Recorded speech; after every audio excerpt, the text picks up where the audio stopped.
आदाब पूनावाला ने कहा है कि सभी को एक साथ लाने के लिए पीएम मोदी के विजन की सराहना दी है।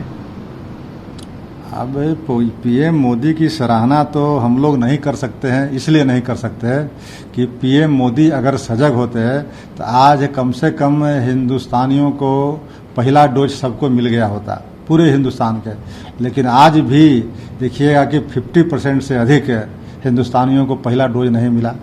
तो यह पूरी तरह से पीएम मोदी का फेलियर है। दूसरी बात, पीएम मोदी जो है बहुत दिनों के बाद यह निर्णय किए कि 18 बरस से ऊपर वाले लोगों को हम वैक्सीन फ्री में देंगे। तो यह निर्णय करने में इतनी इनकी देरी क्यों हुई और दूरदर्शिता इन्होंने क्यों दिखाया? अगर दूरदर्शी होते हैं तो ये बहुत पहले ही निर्णय कर लिए होते।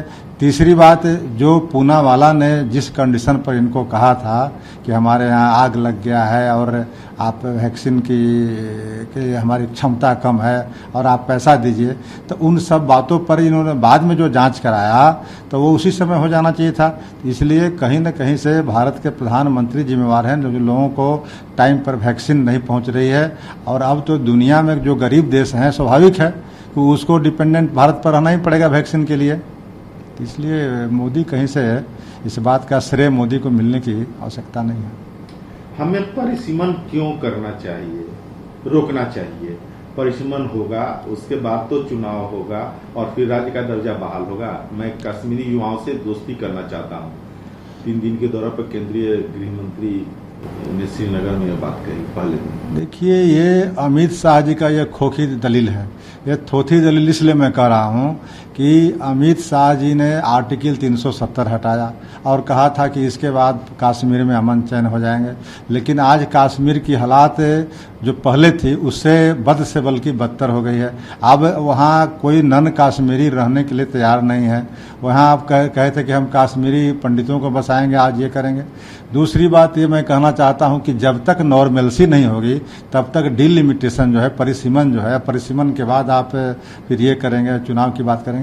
पहले तो सबसे पहले वहाँ तो शांति बहाल हो जाए, लोग रहने लगे स्वतंत्र होकर के, उसके बाद आप सारी चीज़ें कर सकते हैं। लेकिन जब लोगों को दिल नहीं जीत पा रहे हैं, लोगों को अमन चैन कश्मीर के लोगों को नहीं मिल रहा है, वहाँ कोई उद्योग धंधे व्यवसाय नहीं फल फूल रहे हैं, तो फिर आप इस तरह की बात कहना थोथी दलील कही जाएगी। आईटी सेल के भाजपा आईटी सेल के अमित मालवीय ने ट्वीट करके कहा है कि सपा यूथ विंग की टांडा विधानसभा अम्बेडकर नगर का अध्यक्ष अदनान खान खुलेआम अखिलेश यादव की सरकार आने का हिंदुओं को डर दिखा रहा है। अखिलेश सत्ता से कोसों दूर हैं तो भी उनके कार्यकर्ता हिंदू महिलाओं को अपने हरम में रखने के सपने देख रहा है। यही गुंडागर्दी और अराजकता सपा का चरित्र है। देखिए, अब सपा का जो चरित्र के बारे में चर्चा कर रहे हैं, सच्चाई उल्टा है। आज जोगी का जो आतंक है उत्तर प्रदेश में, तो खुद ब्राह्मण लोग भी आतंकित और भयभीत हैं जोगी के इसके प्रभाव से। आप प्रभाव नहीं बल्कि जोगी के जो गुंडे लोग हैं और जोगी के राज में जो गुंडागर्दी पनपी है उत्तर प्रदेश के अंदर, उससे वहाँ के जो एनडीए के लोग हैं और जो भारतीय जनता पार्टी से जुड़े हुए लोग हैं, वो लोग भी आज आशंकित और भयभीत हैं। अब रही बात कि ये मुसलमानों की तुष्टीकरण की बात कर रहे हैं, आरोप लगा रहे हैं समाजवादी पार्टी के अखिलेश यादव पर। अखिलेश यादव का जो व्यवहार रहा है या जो पब्लिक के प्रति जो उनकी सहानुभूति या कार्यों का जो ये रहा है, उससे सभी लोग इस बार आशान्वित हैं कि अखिलेश जी सत्ता में आने वाले हैं। अखिलेश जी को सत्ता सौंपने की उत्तर प्रदेश की तैयारी भीतर भीतर चल रही है। तो इससे लोग भयभीत होकर के तरह तरह के दुष्प्रचार कर रहे हैं कि वो मुस्लिमों के तुष्टीकरण की बात करेंगे, उनके राज में मुसलमानों का ये होगा, हिंदुओं को डर है। ये सब बात नहीं है। ये तो भारतीय जनता पार्टी का हथकंडा है, हिंदू मुसलमान करके दंगा फैला करके हिंदुस्तान पाकिस्तान बात करके वोट लेना। योगी सरकार ने फैजाबाद रेलवे जंक्शन का नाम बदलकर अयोध्या कैंट करने का फैसला किया है। आधिकारिक अधिसूचना जल्द जारी की जाएगी। देखिए, इस तरह का जो कृत्य है हमेशा भारतीय जनता पार्टी कर रही है। वो चाहे मुगल सराय की बात हो, चाहे फैजाबाद की बात हो, चाहे अयोध्या की बात हो, चाहे और जगह की।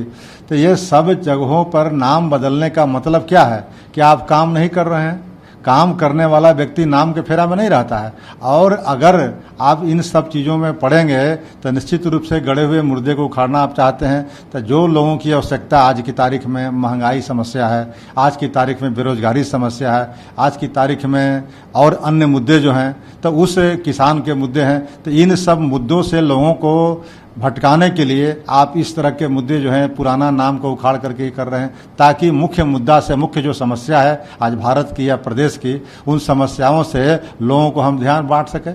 ये तो भारतीय जनता पार्टी की एक तरह का सोची समझी चाल है।